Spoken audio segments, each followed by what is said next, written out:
Good morrow. Okay, look at this. I woke up with some sort of perm. Oh, it's gone down a bit now. Anyway, you're not here for me to talk about my hair again. What I thought I would tell you is I've been eating a lot of crap lately because I'm visiting the UK again. So I'm going out with friends and things like this, going for food, burgers, all this sort of stuff. But I've actually been losing fat more since I've come home and eating crap. So I thought it would be good to let you know how, if you're going to be going out for a meal or there's something you can't avoid, you've got to eat bad but you want to try and stay lean, you don't want to compromise your fat loss, you know, you're in the middle of a diet. Obviously we want to, you know, live life a bit and show some flexibility in our plans, so there comes a time when you might want to or have to eat bad food. How sick is this light?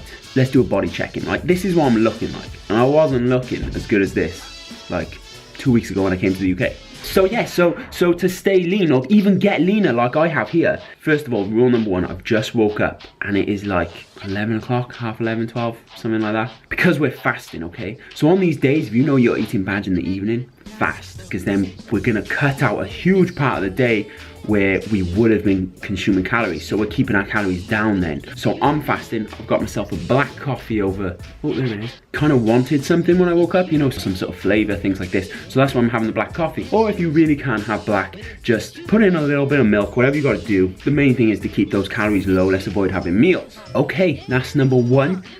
Let's go number two. Number two is drink a lot of water. During that fasting phase, or at least during the phase where you're not eating a lot, drink a lot. When we eat the bad food later, one, it's probably gonna make us feel real full, so we're not gonna be as thirsty or we're not gonna be able to get as much in. And also there's normally gonna be in bad food a high salt content. So if you can, aim for drinking at least 4 liters before you start pigging out.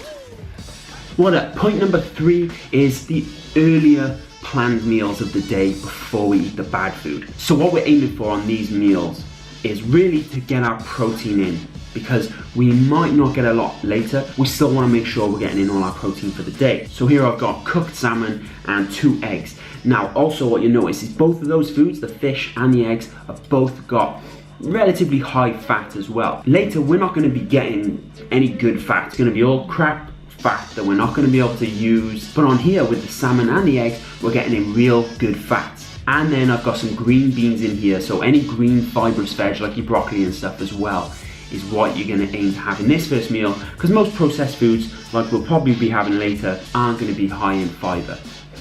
Next up is my intra-workout shake. BCAAs, creatine monohydrate, these are 2 things I consume anyway. And the reason I'm having these particularly today is because we're sort of not fasting, but we're keeping the calories lower for now. That's where BCAAs is going to come in to try and just help give me that extra bit of energy, make sure my muscles are being fed during the workout, things like that. And the creatine is just because it is one of my favorite supplements. It just keeps your muscles looking fuller, hydrated, it keeps you stronger. It's a great supplement. I've got other videos which you can check out on these supplements, my favorite supplements. You could also have a pre-workout shake now as well, as long as the calories are low. I make my own pre-workout cocktail, so now I'm off to the gym.